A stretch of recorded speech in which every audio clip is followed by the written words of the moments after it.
El centro del ajna es el segundo de los tres centros de consciencia y representa la consciencia de nuestra mente intelectual. Sus temas son el intelecto y el proceso de conceptualización mental. Sirve para analizar, conceptualizar, planear, ver y entender, para potencialmente comunicarlo. Sin embargo, no sirve para la toma de decisiones. La mente, el centro de la cabeza y el ajna, evolucionó por una mutación en la laringe hace unos 90.000 años en una hembra de la especie primate. Los huesecillos que se encuentran ahí descendieron, creándose una caja de resonancia que propició la apertura del campo mental y la capacidad de articular sonidos complejos. Es en este momento en que el humano puede comunicar, da un salto y se coloca al tope de la escala alimenticia, ya que puede planificar, adiestrar, proyectar, prever. Antes de que esta mutación se produjera, podíamos respirar y beber simultáneamente. De hecho, en los bebés no se produce esta mutación hasta más o menos los 6 meses y por eso son capaces de mamar y respirar a la vez. Esta mutación marcó el comienzo del lenguaje mediante la creación de conceptos. Es un don enorme que se les dio a los humanos porque pasamos a poder entender el mundo que nos rodea a través de conceptos y a tener una gran memoria para poder almacenar información. Nos capacitó para entender, conocer y hallar el sentido de las cosas que nos rodean desde la limitación mental, con más o menos acierto. Cuando hablamos del ADN, en todas las células está presente. Sin embargo, existe el ADN mitocondrial. La mitocondria es un órgano muy pequeño que se encuentra alojado en el núcleo. Este ADN mitocondrial se transmite por vía matrilineal. Es desde ahí desde donde las mutaciones se transmiten a la totalidad. Siguiendo la línea matrilineal del ADN mitocondrial, podemos llegar a lo que se denomina la Eva negra, situada entre el Tigris y el Éufrates. Algún primate experimentó esta mutación y pudo transmitirla a la descendencia. Una mutación minúscula puede determinar cambios fundamentales en la evolución de la especie. Por ejemplo, la mutación de la oposición del pulgar. Los humanos tenemos esta posibilidad y por ello estamos de pie. En este caso, cuando aquel primate se percata de que se puede agarrar las cosas con la mano, comienza a emplear las patas de atrás para caminar y se pone de pie. Pero casi no nos hemos acostumbrado a ello.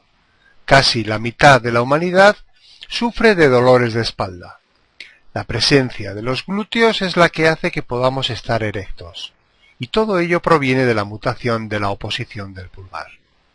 Los paleontólogos, los arqueólogos definen la civilización como la capacidad de utilizar utensilios. Esta mutación de la laringe abre el proceso mental. Una de las razones por las cuales la mente nos sirve para la toma de decisiones importantes es porque no toca la vida de forma directa. Hay una relatividad implícita en este proceso. La mente sirve para comunicar. Los instrumentos de la mente son la vista y el oído. A través de ellos podemos elaborar un sistema de símbolos. Y a partir de aquí es el lenguaje el que determina nuestra capacidad cerebral y permite comunicar de una forma infinitamente mejor que anteriormente, cuando se hacía por sonidos primitivos. En los gráficos podemos observar estos dos procesos. El visual es un proceso colectivo y los instrumentos de la mente son los ojos, que introducen el mundo exterior dentro de la mente. Esta elabora luego el pensamiento mediante un sistema de símbolos.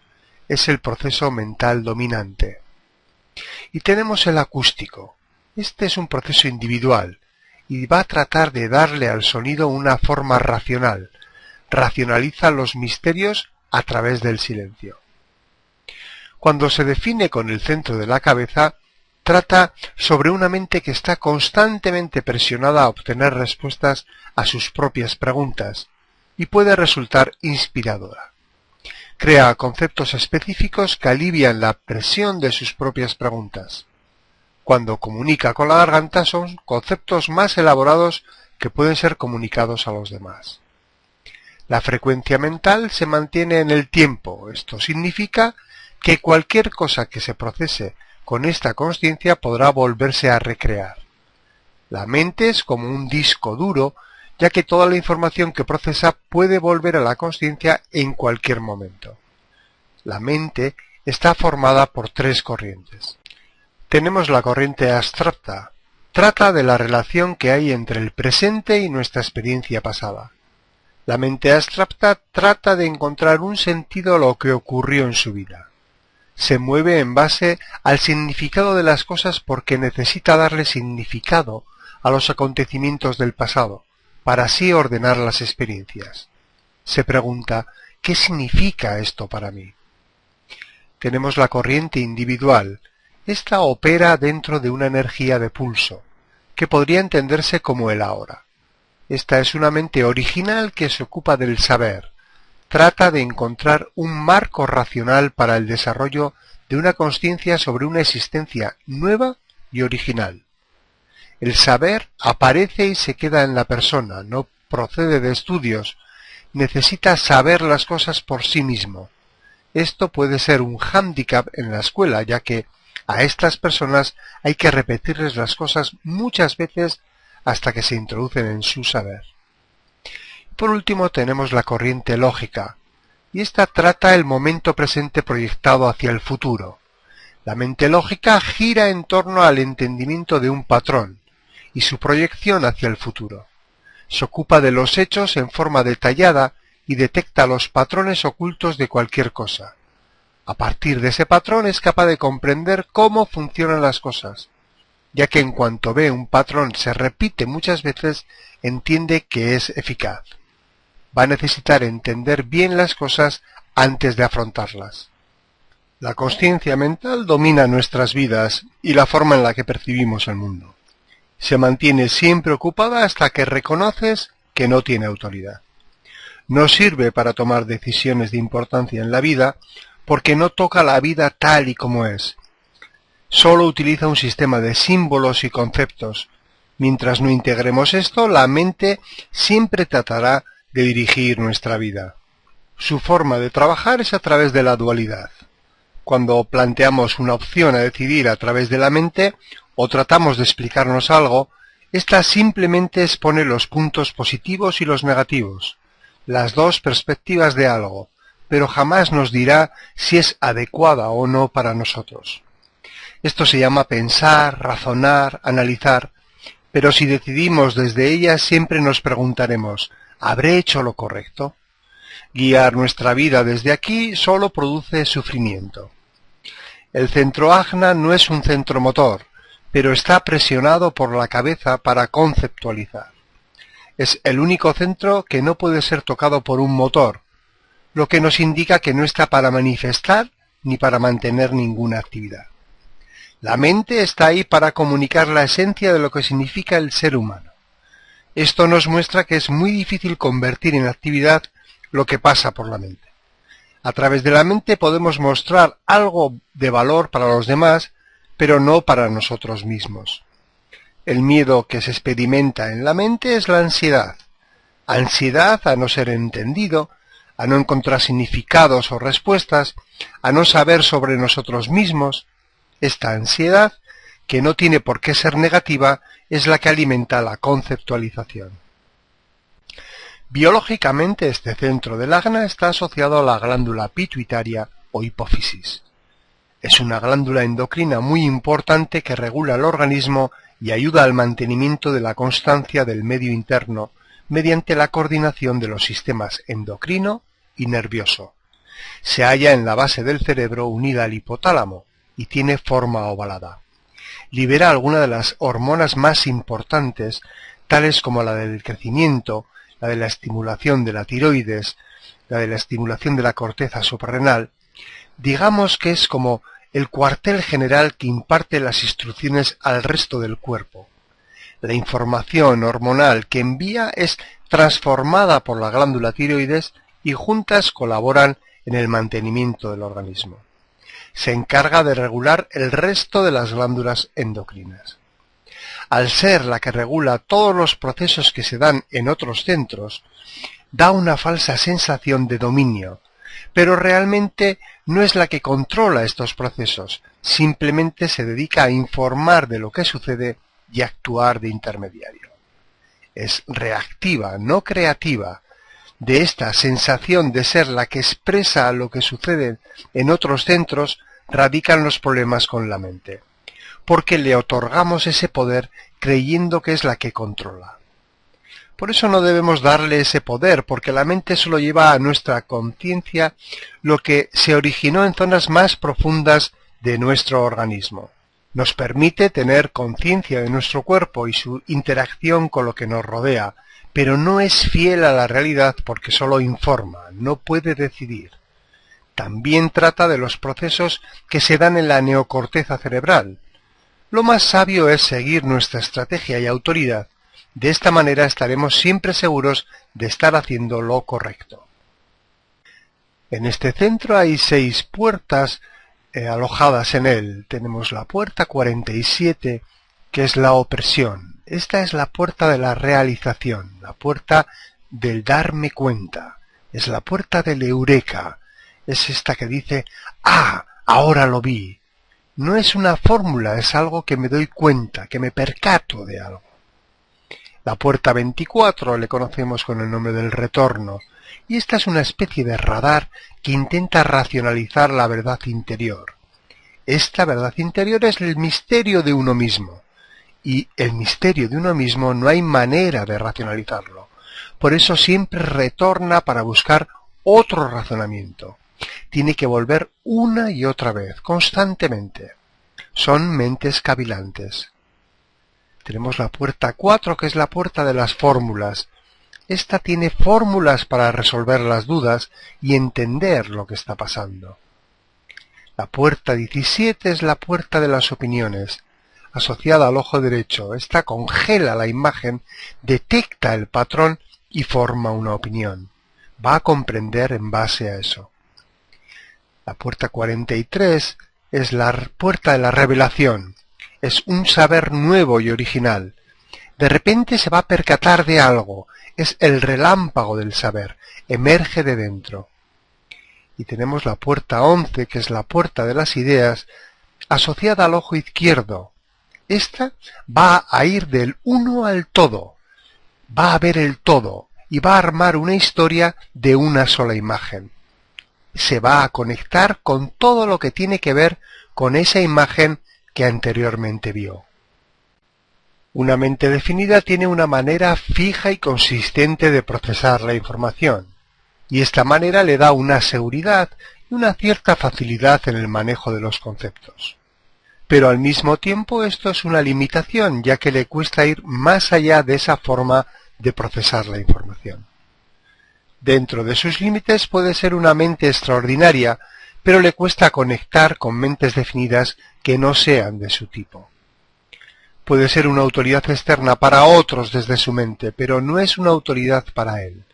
No es un lugar desde el que debe de tomar decisiones, ya que no es esta la función de la mente. Aunque domine su mente, no puede parar el funcionamiento de ésta, pero sí que podrá dejarla de lado mientras sigue su estrategia y autoridad. Lo ideal es que ponga la mente a trabajar cuando la necesite y el resto del tiempo la deje de lado. Le conviene aprender a integrar su mente con su centro de autoridad. Es decir, aunque la mente le ponga muchas razones para hacer o no, lo contrario a lo que le dicta su autoridad, no le conviene oírlas, puesto que solo le llevarán al sufrimiento y le alejarán de las decisiones correctas. Eso sí, podrá procesar las decisiones que previamente tomó y podrá comunicarlas desde la mente. La mente definida tiene sus certezas que van a discurrir por diferentes caminos según la definición que nos encontremos. Algunas son lógicas y miran al futuro, se ocupan de los hechos en forma detallada y detecta los patrones que están ocultos. Por ejemplo, observando el funcionamiento de una lavadora puede ver la fuerza centrífuga que ésta produce, y a partir de ahí la va a utilizar para hacer una secadora. De repente, a partir de un patrón, comprende cómo utilizar una serie de cosas. La mente abstracta, que es la que tiene ideas, se mueve en base a un significado. ¿Qué significa esto para mí? Es una mirada al pasado. Y por último tenemos la mente original, que se ocupa del saber, se ocupa de una hora que para esa persona es así. Entender y saber no es lo mismo. Conocer el significado tampoco es saber. Este saber aparece, está en mí y no proviene de estudios. Un centro del ajna sin definir es una mente abierta que no tiene certezas y es capaz de aventurarse en campos mentales que la mente definida no podría. Las mentes más agudas del siglo pasado, del siglo XX, eran mentes abiertas. Freud, Marx, Einstein, de repente podían soltar la amplitud de su osadía en el campo mental. Al no tener ninguna certeza, va más allá, pero también es más influenciable, ya que las demás mentes le influyen con sus pensamientos. Es como una antena de radio que capta todas las ondas que pasan por allí, por lo que tiene que convivir con ese ruido de fondo. Va a reflejar magnificando lo que otras mentes definidas estén procesando y por lo tanto no es muy cómodo. Colecciona todo tipo de teorías y conocimientos, información, libros, maestros, pinturas, pero no encuentran satisfacción porque nunca van a poder fijar su proceso mental. Suelen ser personas intelectuales, pues pueden acumular cantidad de ideas, conceptos, conocimientos. Esta amplitud mental hace que pueda ponerse en el lugar del otro fácilmente. Y de esta manera no hay una certeza, hay mucho cambio a este nivel. Y debido a ello puede hacer sentir una cierta confusión. Sin embargo, a su vez, esto permite el esplendor de esta mente mientras se atreva a permanecer ahí sin ninguna certeza. Se trata de esperar a ver y de no identificarse. Si deja de identificarse con lo que piensa, esta mente es muy buena leyendo los pensamientos ajenos. Sería interesante que las personas con el ajna sin definir observaran en silencio lo que les pasa por la mente en presencia de otros, ya que todo lo que piensan proviene de alguien del grupo, alguien del exterior. Son sensibles a los pensamientos de su alrededor, y como todo lo que piensan procede de su alrededor, pueden acabar haciendo las cosas que ha pensado otro. Por ejemplo, puede que esté en un autobús sentado al lado de otra persona a la que no tienen por qué conocer, y que ésta esté pensando en qué comer cuando llegue a casa, y claro, entonces de repente él empezará a pensar también en comida. Va a absorber los pensamientos de otra persona. Cuando se deja arrastrar por el campo mental, trata de entender todo lo que sucede desde el razonamiento y se vuelve mentalmente rígido. Le cuesta estar en el momento presente, haciendo como que escucha mientras piensa en lo siguiente que dirá y corta a otros creyendo que sabe lo que dirán. A veces, debido a la presencia de otros, cree estar seguro de lo que piensa, pero esto solo ocurre temporalmente, y luego se siente inseguro mentalmente, lo que le lleva a tratar de tener certezas en su pensamiento, metiendo toda clase de información. Claro está que esto solo le trae sufrimiento y ansiedad, ya que es muy vulnerable a la ansiedad mental. Una mente abierta es influenciable y tiene un montón de basura acumulada ahí. Por ello es bueno que cante y hable en un idioma que no conoce. Hay una meditación sufí muy recomendable para liberar este campo. Se llama Gibberish, que viene a significar galimatías. Al practicarla, el proceso mental se aligera y todo lo que ha sido acumulado se libera. Una persona con este centro sin definir podría preguntarse: ¿intento convencer a todo el mundo de que tengo razón? ¿Me aferro a conceptos que no me sirven?